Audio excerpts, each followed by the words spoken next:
Hay recuerdos que no se borran, aunque pase toda una vida. Algunos son tan nítidos que ni el tiempo logra desgastarlos. Permanecen en la memoria como una marca invisible, grabada en la piel del alma. Así fue aquella madrugada en que todo cambió, en que la noche se convirtió en un testigo mudo de algo que no debería existir. Yo era un muchacho. Entonces íbamos mi padre y yo por la carretera que serpentea entre los pueblos de Sinaloa, rumbo a la capital. Era una de esas madrugadas en las que el aire se siente espeso, en las que hasta el silencio pesa. Recuerdo la luna alta, redonda, bañando los campos de maíz y las casas solitarias, con su luz pálida. Las sombras parecían respirar, y las luces lejanas de los ranchos titilaban como si se fueran apagando con el sueño. Mi padre conducía con esa calma que solo dan los años y la experiencia. Siempre decía que manejar de noche era cosa de respeto, no de valentía. En cada curva bajaba la velocidad, no por precaución mecánica, sino por instinto. Decía que en esas curvas algo se escondía, algo que los hombres del campo conocían, aunque pocos se atrevían a nombrar. Yo iba medio dormido, viendo pasar los letreros que apenas se alcanzaban a leer con la luz de la luna. Todo era rutina, hasta que algo rompió la quietud. Una troca, grande y polvorienta, nos rebasó con una furia inusual. Iba tan rápido que parecía perseguida por el mismo diablo. Mi padre apenas alcanzó a murmurar con una voz grave y cansada: "Este hombre va a acabar mal". Y esas palabras, que parecieron una simple advertencia, se convirtieron en profecía. A unos metros adelante, justo antes de la curva, las luces de la troca se encendieron en rojo. Hubo un chirrido agudo, un golpe seco, y después, un ruido que no puedo describir del todo, como si la noche se hubiera quebrado. El vehículo se salió del camino, levantando una nube de polvo que se mezcló con el aire húmedo. Enfrenamos despacio. Nadie dijo nada. El silencio se volvió más pesado que el miedo. Nos quedamos quietos, observando la oscuridad del tramo. El polvo se disipaba lentamente, y lo que debía ser una escena de accidente tenía algo distinto.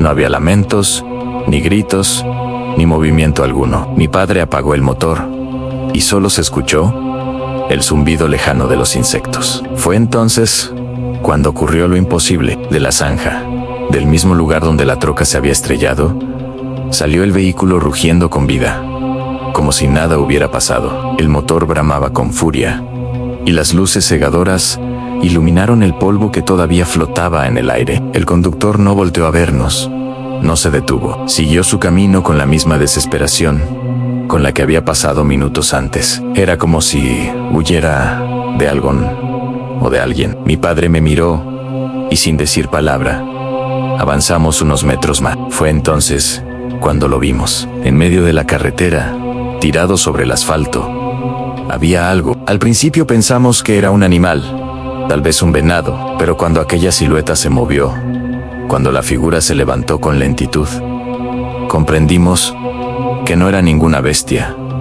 Era una mujer. Su cabello largo, oscuro, se pegaba a la piel como si acabara de salir del agua. Su cuerpo se movía con dificultad, como si sus huesos no recordaran cómo sostenerla. La luz de los faros iluminó su rostro, y fue entonces cuando lo vi. Sus ojos brillaban con un reflejo inhumano, como si en lugar de mirar, absorbieran la luz. Sentí un escalofrío recorrerme entero.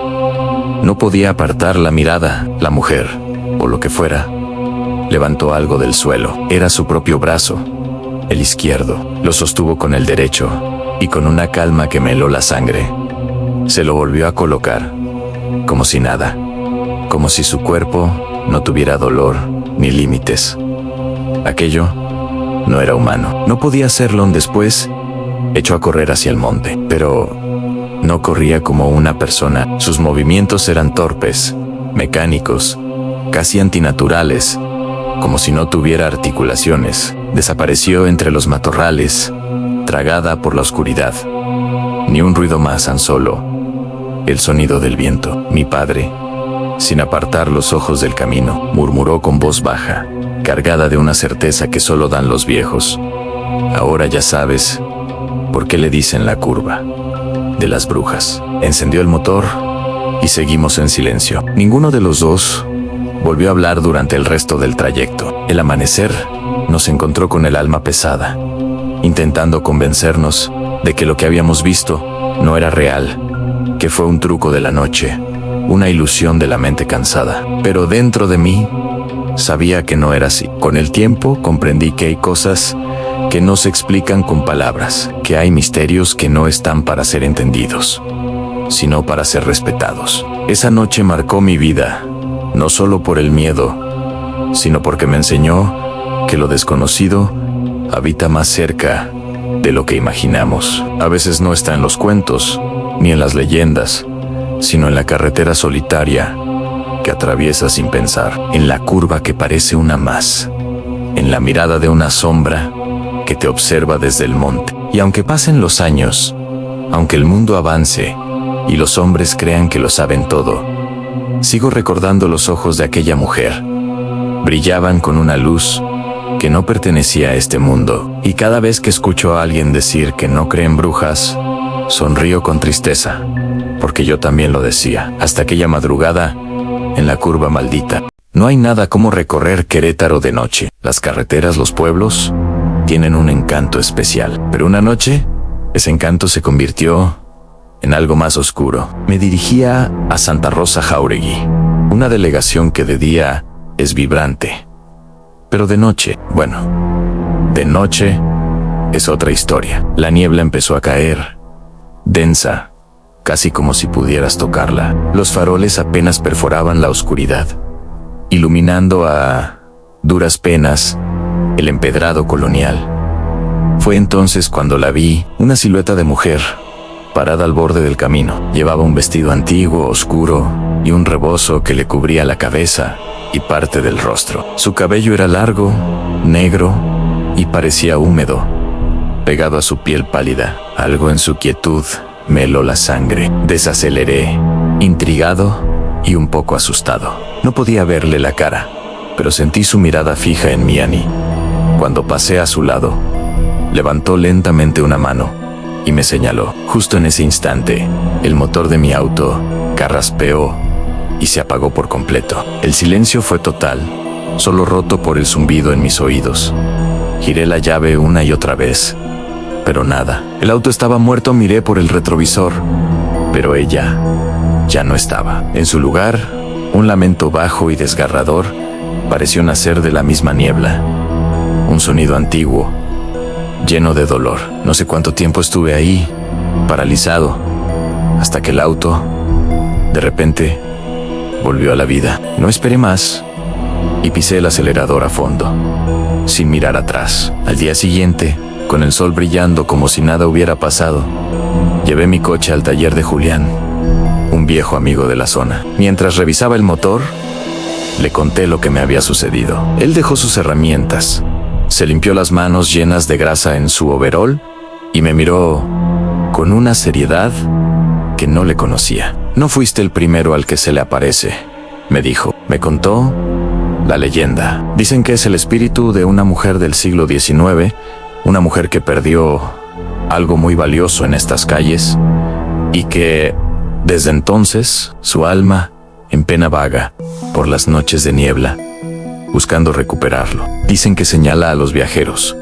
con la esperanza de que alguien pueda ayudarla, pero su pena es tan grande que solo trae desgracia. La llaman la mujer sin ojos, concluyó Julián, porque quienes han logrado ver su rostro dicen que solo hay dos cuencas vacías y oscuras. Desde esa noche, algo cambió en mi sigu, al mando Jecojej Querétaro. Pero cuando la niebla cae sobre Santa Rosa Jáuregui, evito mirar los bordes del camino, porque sé que, entre la bruma y las sombras del empedrado, ella podría estar ahí, esperando, señalando, buscando eternamente lo que jamás encontrará. Si te gustan estas historias y leyendas de nuestro México, no olvides suscribirte y darle a la campanita para no perderte ningún video. Cuéntame en los comentarios si conoces alguna otra leyenda de Querétaro. Nos vemos en la próxima historia. Dicen que Guanajuato es una ciudad que respira con el pasado, que sus túneles guardan voces antiguas y que en sus callejones, donde el aire parece detenido, los muertos caminan junto a los vivos. La ciudad tiene un alma hecha de sombras, de historias, susurradas por las piedras, y entre todas esas historias, hay una que los lugareños evitan contar de Noshan, la del niño del callejón sin nombre.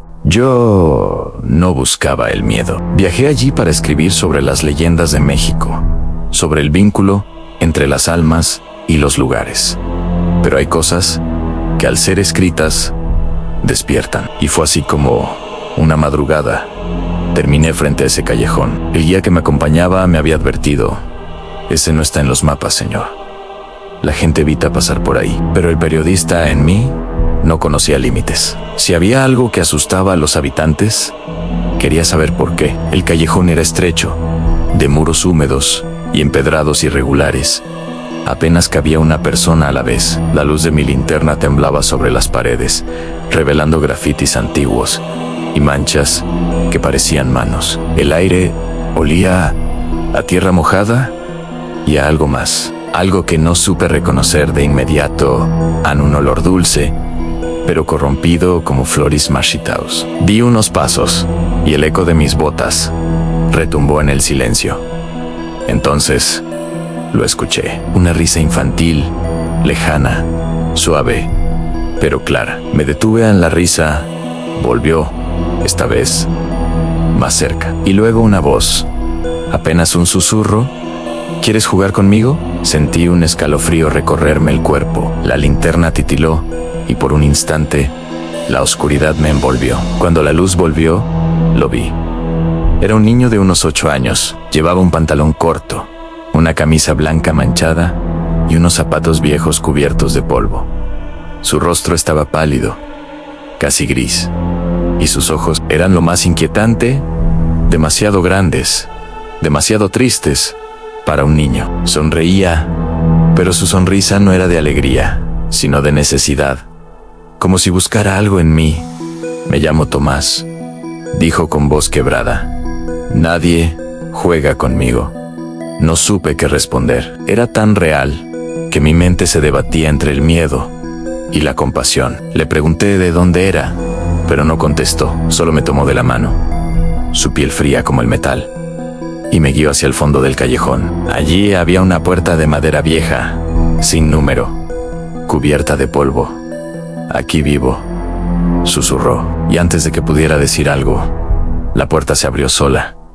El interior era oscuro, había un olor intenso a humedad y cera derretida. Dentro se distinguían juguetes antiguos en carritos de hojalata, muñecos de trapo pelotaos y otaos. Todo parecía detenido en el tiempo. Tomás se sentó frente a una mesa donde había una vela encendida. Su rostro se iluminó con un brillo inquietante. ¿Sabes por qué estoy aquí?, me preguntó. Con voz casi inaudible, negué con la cabeza. Porque nadie vino por mí, Ann. La vela titiló y la habitación pareció encogerse. Papá me encerró cuando la fiebre me tomó, continuó el niño. Dijo que no podía dejarme contagiar a los demás. Prometió volver, pero nunca volvió. Su mirada se perdió en el vacío. Yo esperé, Ann, esperé, tanto que olvidé cómo se siente estar vivo. El silencio me pesó más que cualquier grito. No sabía si llorar o salir corriendo. Tomás se levantó despacio. A veces vienen los que se pierden. Les muestro el camino, pero tú escribes, ¿verdad?, dijo, acercándose. Sí, respondí con la voz temblorosa. Entonces, escríbelo, pidió. Escríbelo, para que no me olviden otra vez. Y al decir eso, la vela se apagó. El cuarto quedó sumido en una oscuridad total, y sentí su mano soltarse de la mía. Intenté encender la linterna, pero no funcionaba. Cuando por fin logré salir de la habitación, el callejón ya no estaba igual. El aire era más pesado, más antiguo, el silencio absoluto. Volví al hotel al amanecer. Mis zapatos estaban cubiertos de polvo, y en mi mano encontré algo que no recordaba haber tomado, un pequeño carrito de hojalata, oxidado. Pregunté a varios vecinos del lugar por aquel callejón, pero nadie supo decirme nada. Algunos juraban que no existía, que la ciudad había sellado esas calles hacía décadas. Sin embargo, una anciana, vendedora de flores, me dijo en voz baja: el niño, lo he visto. Siempre busca a alguien nuevo que le prometa volver, pero nadie cumple. Por eso sigue esperando. Esa noche, al escribir esta historia, escuché la misma risa en el pasillo del hotel. No dormí. Y cuando me fui de Guanajuato, lo hice sabiendo que en algún rincón del callejón sin nombre, un niño sigue esperando con su carrito de hojalata, buscando que alguien recuerde su nombre. A veces pienso que al contarlo, sigo jugando con él. Puebla tiene un aire antiguo, solemne. Sus iglesias, sus torres y sus campanas parecen hablar con el cielo. Pero entre tanta devoción, también habitan silencios que el viento no se atreve a tocar. En el corazón de la ciudad, escondido entre callejones coloniales, se alza un convento que ya no figura en los registros oficiales. Los vecinos lo conocen como el convento del silencio. Un nombre que, según dicen, nadie se atrevió a inventar. Fue el lugar quien se lo ganó. Hace años, cuando aún era estudiante de historia religiosa, tuve acceso a esos archivos prohibidos. En ellos se hablaba de un suceso ocurrido en 1734, tan perturbador que la iglesia decidió sepultarlo bajo el peso del olvido. Pero lo que el hombre calla, la piedra recuerda. El documento era breve, casi un susurro entre páginas amarillentas. Decían: la hermana Clara fue hallada en oración perpetua, pero su sombra no le pertenecía a nada más. Ninguna explicación, ningún registro posterior. Intrigado, decidí visitar el sitio. El convento se erguía como un esqueleto en medio del tiempo, muros húmedos, vitrales rotos, ecos de plegarias que parecían flotar todavía en los corredores. La portera, una mujer de rostro seco y ojos cansados, me permitió entrar, pero no sin antes advertirme: aquí no se viene a buscar. Aquí solo se encuentra lo que uno no quiere hallar. Dentro, el aire olía a cera vieja, a polvo y a rezos abandonados. Los retratos de las monjas muertas me seguían con la mirada, y el sonido de mis pasos parecía profanar un terreno que nunca dejó de ser sagrado. Había silencio, sí, pero un silencio que respiraba, un silencio que escuchaba. Llegué al antiguo claustro central, donde un rayo de luz caía sobre una escultura de la Virgen, y fue ahí donde lo sentí por primera vez. Una presencia. Era como si alguien estuviera detrás de mí, observándome. Me giré con rapidez, pero no había nadie. Sin embargo, en la pared, justo donde debía reflejarse mi sombra, había otra más alta, más delgada, con la cabeza cubierta por un velo. Mi corazón se aceleró. Di un paso atrás, y la sombra no se movió conmigo. Di otro paso, y la sombra avanzó hacia mí. El aire se volvió helado. Un murmullo suave, como una oración, llenó el claustro. Entonces escuché una voz, femenina, profunda, que susurró: el silencio también rezan. Caí de rodillas, no por devoción, sino por miedo puro. Frente a mí, la sombra se alargó sobre el suelo y, poco a poco, comenzó a tomar forma. De ella emergió la figura de una mujer. En su rostro estaba cubierto por un velo blanco, manchado de sangre seca. De sus manos colgaban rosarios rotos, y cada movimiento parecía una súplica contenida. ¿Quién eres?, pregunté, con la voz quebrada. Fui la que escuchó lo que no debía, respondió. Las paredes repiten lo que el alma calla. Su voz no sonaba a lamento, sino a sentencia. Caminó hacia el altar y se arrodilló. El suelo se estremeció, y del muro detrás de ella comenzó a filtrarse un murmullo, como si cientos de voces hablaran al unísono en una lengua antigua. La sombra se proyectó de nuevo, pero esta vez no era solo una. Había muchas. Decenas de figuras se delineaban sobre las paredes del claustro, moviéndose como en una procesión eterna, monjas sin rostro, orando en silencio, condenadas a repetir una plegaria que nunca termina. Cerré los ojos, intentando rezar algo, cualquier cosa, pero las palabras se mezclaban con el miedo. Cuando los abrí de nuevo, la figura había desaparecido. Solo quedaba el eco de su voz. No busques a Dios en los muros, porque a veces Él no está mirando. Salí del convento tambaleándome. La portera me esperaba en la puerta, con una mirada que lo sabía todo. La hermana Clara dijo, antes de que yo hablara, se dice que su sombra no era suya, porque su fe tampoco lo era. Oraba pero sin creer, y el vacío la reclamó. Desde ese día no he vuelto a entrar a un templo sin mirar primero las sombras, porque si hay algo que aprendí en Puebla, es que la fe puede ser un refugio o una jaula, y que algunas almas, cuando dejan de creer, no descansan y se quedan ahí, detrás del claustro, rezando en silencio, esperando que alguien las escuche.